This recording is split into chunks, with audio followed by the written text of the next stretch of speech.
tingin ka rito. Pasalamat ka na, kilala mo ako. Hindi mo ako nakilala.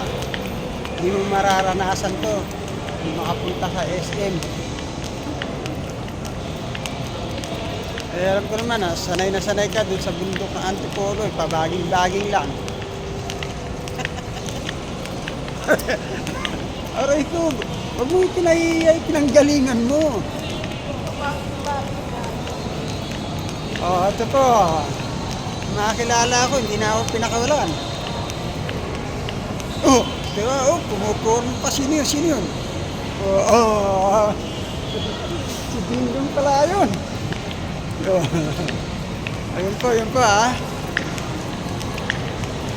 Oh, mga lods. Ha? Itong babaeng to, talagang hindi na ako pinakawalan nito. Kung makakita ko, alam niya naman na magiging masaya ang buhay niya sa akin. Ano man, huwag sa gwapo na, pogi pa. Oh, ano masasabi mo ako'y nabihag mo? Ayaw mo kumigo ah. Ayaw mo pang umamin. Tignan natin yung babaeng binihag sa akin. Alam niyo ba kung paano binihag niyan?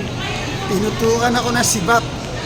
Kasi dun sa bundok talaga sibat eh. Ang ginagamit ko pang sibat pang kawayan. O sige mga lods ha. Mamaya na lang uli ha.